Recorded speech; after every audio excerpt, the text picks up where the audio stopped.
Okay, MMA world. This is Anthony, the MMA political analyst. I guess we're gonna go with that term for me for right now, I guess. But anyway, this video is I'm gonna talk about Korean fighters. Why am I gonna be talking about Korean fighters? Well, because I'm stationed in Korea, and I train. So I have a rather unique perspective on Korean fighters. Now, I will disclaim right quick that I have my unique perspective, okay? And this may not necessarily be the actual reality of the situation. It's just how I see it. So I'm not claiming to speak on behalf of anybody or speak on behalf of the culture or anything like that. I'm just telling you what I think based off what I've seen and what I've done here. A little background. When I first got here, I wanted to train at like every gym I possibly could while I was here. I knew at the time that, and I got here, what, 2 years ago almost, like a year and a half ago. And I knew at the time that MMA wasn't that big here. And so I figured there wouldn't be that many gyms. Boy, was I wrong. Okay. Now, MMA is not that big fan-wise here. Like, if you talk to your average Korean citizen, they don't even know what MMA is. Okay. People ask me, like Korean people that I meet, in the streets, ask me, "Oh, what do you do?" Say, "Yeah, MMA." MMA. Whoa, what's that? And they don't know. If I say UFC, they might know that. Like people, "Oh, UFC, oh, fighting, yes, yes, okay." And that's kind of what their familiarity is. So the average like person.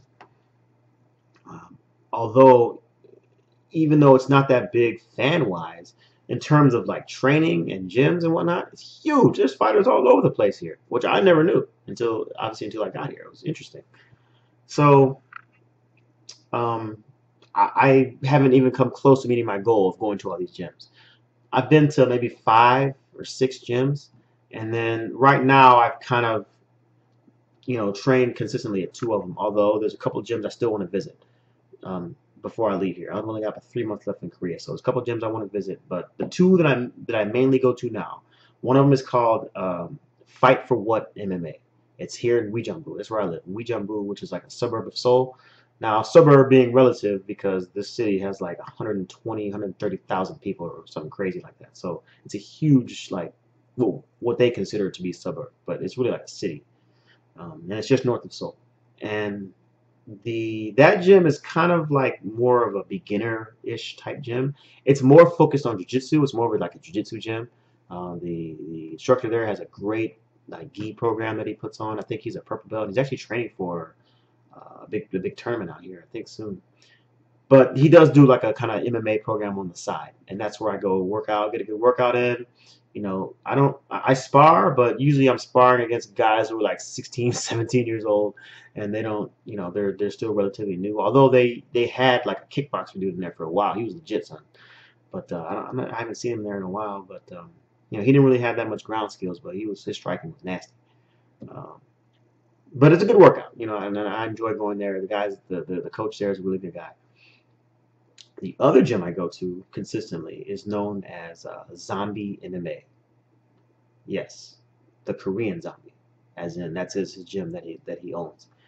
Now, he hasn't been sparring recently, or he hasn't really been training that much at all recently. Obviously, if you guys saw the Aldo fight, he hurt his shoulder.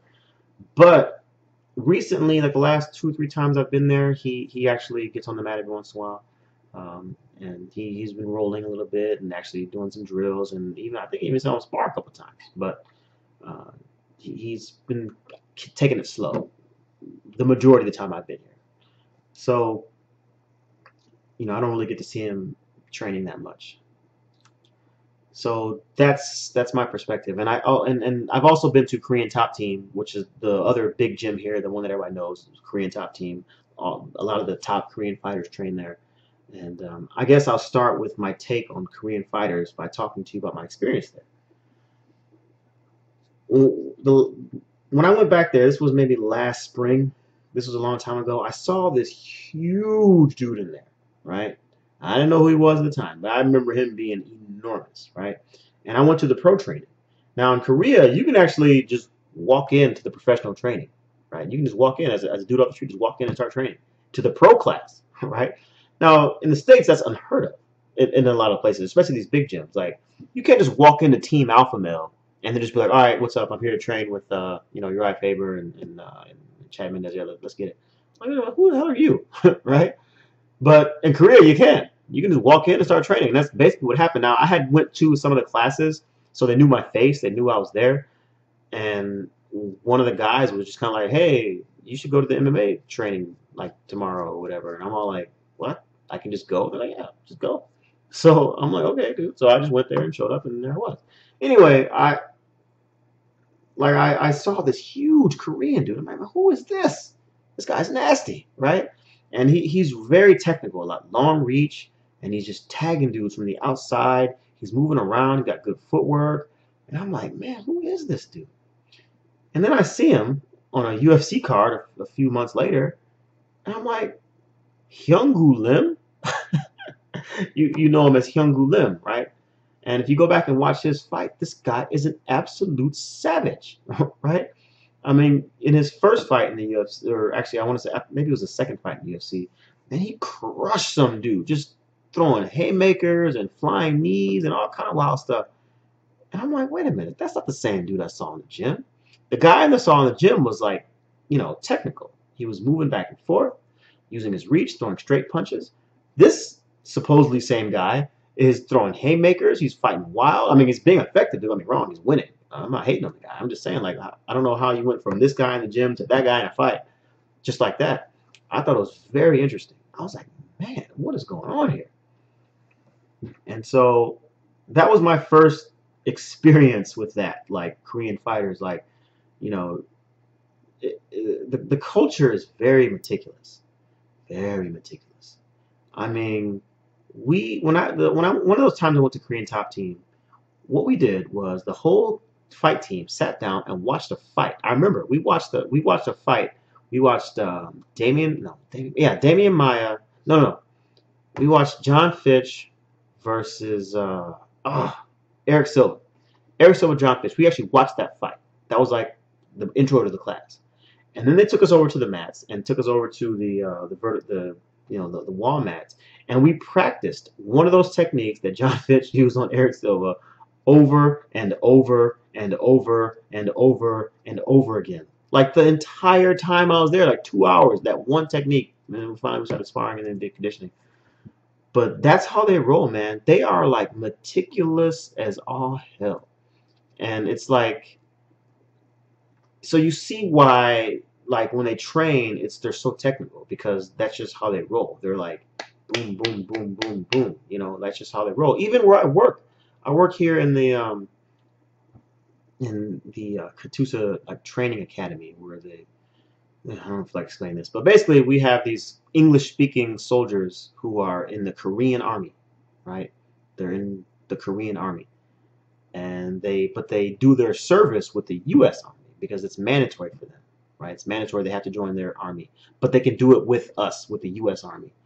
And it's interesting how fast they pick up all of our military customs, all the things that we do. It's just like boom, boom, boom, boom. They learn so quickly because that's how their schools are too. They are just like robots, man. They are machines, just getting it, right? And so it reflects in their training when they do that in MMA. They're just absolute machines.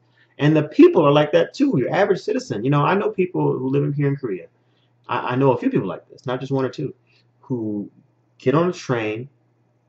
They have a really excellent subway system here, or a bus, some kind of public transit. They go 2 hours to work on public transit, crowded, and they work for 8, 9, 10 hours, whatever. Get back on the train and go home, and that's their life. Right? Monday through Friday. Like, what's that like? 8 hours of work and 4 hours traveling, 12 hours a day, either going to work or working. And they're just completely happy with that. Don't care. Just, yeah, great. What's the big deal? What? Right? Like, obviously in America, man, if you live that kind of life, man, you'd be like, man, I'm going crazy right now. This sucks. I don't want to do this crap. I need something better. But people in Korea, man, they're just like, whatever, dude. I'm happy as can be. I'm doing what I want to do. Working as a waiter, I'm happy. So I find that to be very interesting. Now, as to how you go from that to the absolute savages that you see in that cage sometimes, I don't know. Okay, and it's not even in their. It's not even in a lot of these guys' personality. Like when I talk to some of the guys I train with, when I talk to average Korean citizens, when I talk to some of my soldiers out here, it's like these are such nice, like humble people. And it's just like whenever I show videos of like me sparring to some of my like Korean the guys I train with, like I'll show them sparring, like like I said, I've been to different gyms, so I'll show them pictures of me sparring or videos of them me sparring at other places, and they're like so shocked, they're like, oh wow, and I'm like, what are you wowing over? Like, dude, you're better than I am. You know what I mean? You could destroy me, but you watch a video of me, and I'm like, I'm average, and you're like acting like I'm a world beater, right? And the same thing when I walk in the gym, and I take my shirt off or get ready to go change or whatever, and they're like, oh, wow, nice. Ooh. Like, I'm all like, really, dude? You're a professional fighter. You work out and train every single day. And, no homo, but you're kind of bigger and stronger than I am. You know what I mean? Like, but it's just, I don't even see how, like, their personality equates to fighting. But when they get in that cage, man, it's just a completely different story. It's like savages. I don't know what it is. I don't know what it is, man. And it's just it's quite interesting. I'll tell you a story about uh, the Korean Zombie. This was before his Aldo fight. He was training up for his Aldo fight. I went to the gym during the pro training, and he was sparring, and I sparred with him. And I was, oh man, I was scared. This is like a pretty, like almost an idol to me. I'm like, wow, I'm sparring with the Korean freaking Zombie. This guy's gonna go fight for a UFC title in a few weeks, and I'm sparring with him, right? Who gets that opportunity, right? So I'm just like nervous, like, oh man, okay, what do I do? And you know how it is when you spar with somebody new. You're trying to feel each other out. You're trying to figure out how hard you should hit or whatever. And he shot in for a takedown, and it was kind of a lazy takedown. But again, like I said, we were trying to feel each other out. But I just did what came instinctually to me. Right? I didn't do a full sprawl because he was coming, relatively slowly. So all I did was pull my forward leg back, get the underhook, and just kind of use his momentum to kind of turn him. Right? And I pushed off after I got the underhook, turned, and pushed off pretty hard, right? And I actually sent him kind of stumbling into the wall, like the vertical mats, And then he kind of like bounced off the wall and was like, okay. And that was probably the worst mistake I ever made in my life. Oh man, he crushed me after that, right? Although I did have another good showing in that same session. I remember this one training session so vividly. It's hilarious. Anyway, he ended up taking me down. He actually had me mounted, right?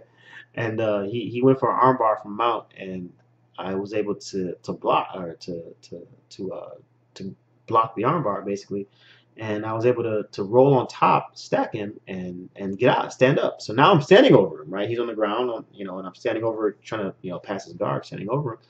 But eventually I was like, well, I'm not even going to bother trying to pass this dude's guard, so I'm just going to go ahead and live this up while I can. So I just threw a couple kicks at his, at his legs, and just kind of stepped back and let him get up. And I was like, yeah, what's up? And again, second worst mistake I ever made in my entire life, right? But even so, when we're in there training, it's like, again, everything is technique, technique, technique, technique, technique. Like, even when I'm sparring with other guys, like, he's the coach, and he'll come over and be like, he doesn't speak much English, so he'll come over and be like, Anthony, you must think. Which I think he's trying to tell me, hey, you need to, stop brawling and, whatever, use your technique and all that stuff. I think that's kind of what he's getting at, I guess, And so he, that's how they are. They're all technique, technique, technique.